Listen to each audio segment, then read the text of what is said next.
Muy buen día a todos. Antes que nada, quiero agradecer a Marina Garone y a Felipe Bárcenas la invitación para participar en este encuentro, así como la infinita paciencia que han tenido en organizarla y particularmente conmigo. Quiero presentar algunas reflexiones producto de mi investigación en el Instituto de Investigaciones Bibliográficas.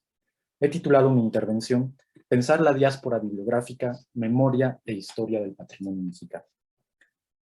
Quizás una de las consecuencias menos conocidas del complicado siglo XIX mexicano sea la diáspora bibliográfica. La de extracción y destrucción de libros no es un fenómeno nuevo, y aunque en ese periodo por diversas razones se acentuó, quizás el resultado más visible sea que grandes colecciones bibliográficas mexicanas se encuentren en el extranjero. En su libro Tesoros Bibliográficos de México en los Estados Unidos, Joaquín Fernández de Córdoba remonta el inicio de la diáspora bibliográfica a los códices enviados por Cortés a Carlos V. Ahí empezaría una larga cadena de envíos al extranjero y que bajo diferentes circunstancias seguiría en los siglos siguientes. Es una de tantas expresiones del coleccionismo erudito iniciado durante el Renacimiento y que se manifiesta también, por supuesto, a través del coleccionismo bibliográfico. El coleccionismo europeo tuvo el impulso de los viajes de conquista y exploración en América, Asia y África, que llevaron manuscritos impresos de esas latitudes al mercado bibliográfico occidental. Otra circunstancia, a finales del XVIII y principios del XIX, fueron la Revolución Francesa y las guerras napoleónicas que sacaron al mercado ejemplares raros o incluso piezas únicas. Además, la producción en masa de libros en formatos portátiles, acompañados por catálogos e índices, permitió la rápida circulación de información de libros y documentos coleccionables. Para rematar, el mercado creció gracias al aumento de la alfabetización y del poder adquisitivo de miles de personas a lo largo de Europa y América del Norte, lo que dio acceso a librerías y bibliotecas como medio de expresión del gusto y del nivel educativo. El mercado de libros se vio beneficiado por los avances técnicos de la producción, los precios cada vez más bajos y los avances en las vías de comunicación, así como la creciente sofisticación de catálogos e inventarios.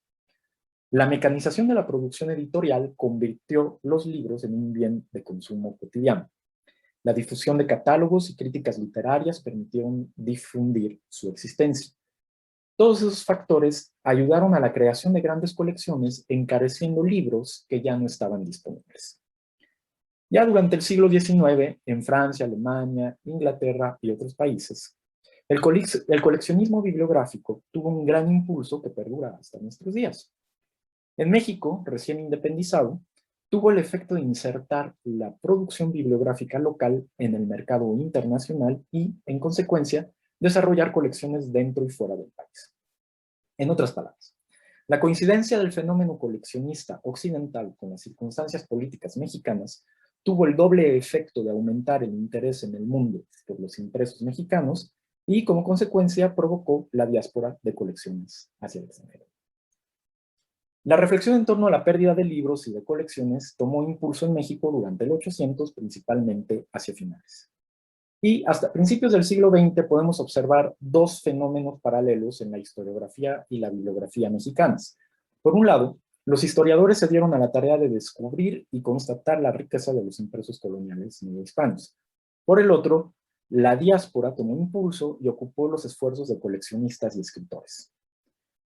Se trata de las dos caras de una misma moneda. La historiografía y la producción bibliográfica mexicana se concentraron en la construcción del relato histórico nacional. Confirmaron o buscaron confirmar un lugar en la historia universal gracias a la búsqueda, localización y edición de fuentes, lo que al mismo tiempo estimuló el coleccionismo bibliográfico, provocando dicha salida de obras y manuscritos. En palabras de Manuel Carrera Estampa, se trata de los espíritus americanistas, es decir, historiadores que practicaron el deporte americanista, la suprema y necesaria labor de compilación de hechos como fuente viva, positiva y activa. Muy pronto se sumarían a este deporte coleccionistas e historiadores extranjeros interesados en las antigüedades mexicanas, cuya lista sería muy larga de mencionar. Las primeras obras bibliográficas americanas escritas por Eguiara Yeguren y Beristain de Souza constatan ya la salida, pérdida y destrucción de obras y manuscritos y su circulación en Europa. Por supuesto, el objetivo principal de estas obras fue dejar testimonio de la riqueza bibliográfica existente, lo que había, lo que los autores vieron, tocaron, consultaron. Y así, en el prólogo noveno de su Biblioteca Mexicana, Eguiara Yeguren señala que otras bibliotecas europeas ya enumeran obras mexicanas, constatando así la circulación de obras mexicanas en Europa. Así lo hacen el Alphabetum Augustinianum, el Epítome de León Pinelo y, por supuesto, la Biblioteca Hispana Nova. En el prólogo décimo, Eguiara ofrece además un panorama del comercio del libro y del coleccionismo novohispanos, mencionando bibliotecas importantes de la Ciudad de México y de Puebla, así como algunos testimonios de extranjeros que visitaron la Nueva España. Pero estas obras también son una primera denuncia, un primer acercamiento a lo que ya no está. En sus páginas se menciona la ausencia de ejemplares o la falta de cuidado en el mantenimiento de las colecciones. Eguiara incluso señala el saqueo de la biblioteca puertorriqueña del obispo Bernardo de Balbuena.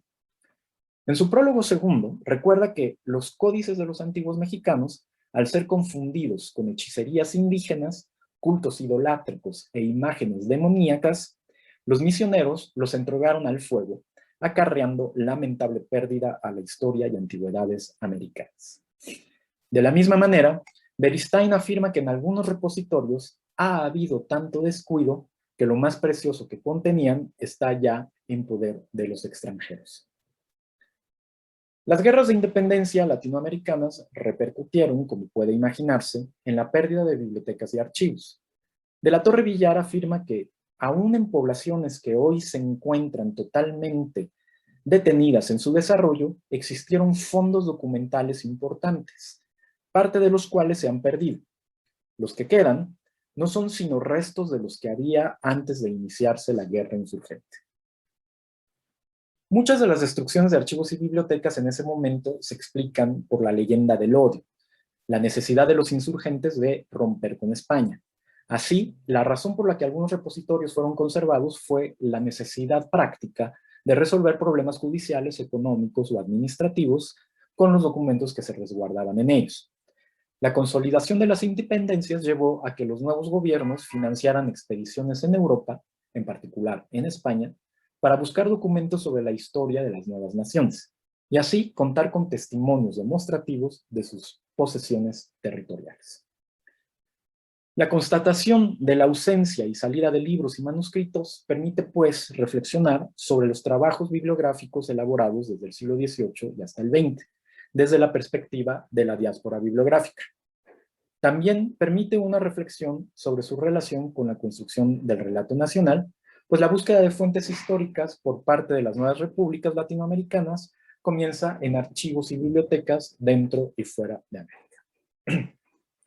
La inserción del impreso mexicano en la formación de grandes colecciones responde a un interés creciente por una región que había permanecido inaccesible y a la definición cada vez más precisa de lo que significaba lo americano y lo mexicano.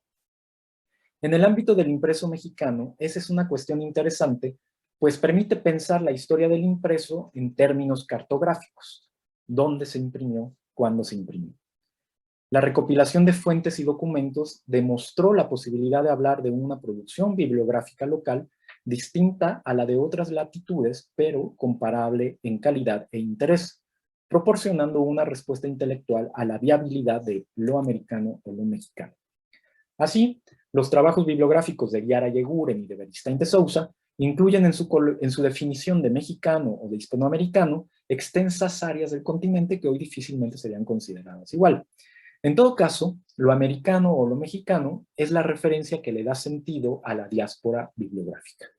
En esa categoría entran toda suerte de objetos, incluidos libros y manuscritos, que serán identificados con una idea nacional en construcción.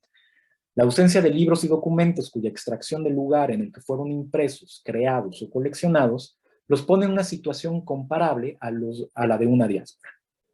Así, en numerosos testimonios de recopilaciones de obras mexicanas en el extranjero, los autores insisten en la idea de construir o reconstruir el relato nacional a partir de dichos trabajos recopilados.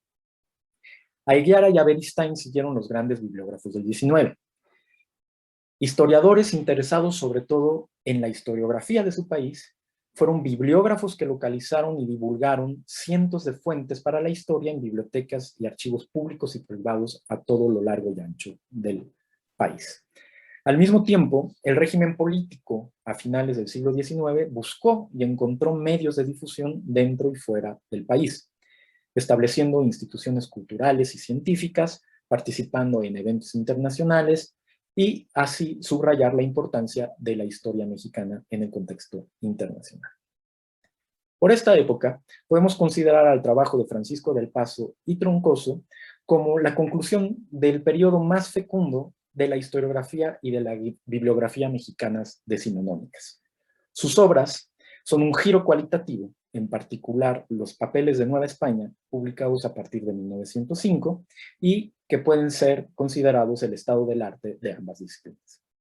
Hasta entonces, pocos autores se habían preocupado por obtener copias de documentos resguardados en otros repositorios que no fueran mexicanos o españoles, porque simplemente no tenían los contactos adecuados para hacerlo.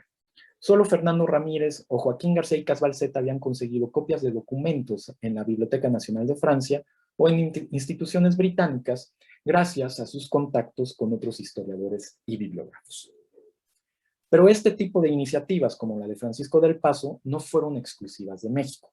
En palabras de Manuel Carrera Estampa, de nuevo, los esfuerzos institucionales se dirigieron hacia la búsqueda de la verdad histórica de sus respectivas naciones. Muestra de ello es su libro Misiones Mexicanas en Archivos Europeos, que forma parte de un proyecto continental titulado Misiones Americanas en Archivos Europeos y que vio la publicación de los volúmenes correspondientes a Argentina, Brasil, Chile, Colombia, Cuba, Ecuador, Estados Unidos, Nicaragua y Venezuela. También por la misma época, el trabajo de Eulalia Guzmán, Manuscrito sobre México en Archivos de Italia, pretendió continuar y profundizar el trabajo realizado por Del Paso. El trabajo de Eulalia Guzmán se interrumpió por el estallido de la Segunda Guerra Mundial, pero el producto fue una obra importante que, si bien no pudo ser publicada de inmediato, sino hasta 1964, fue el primer número de una corta colección de materiales para la historiografía de México.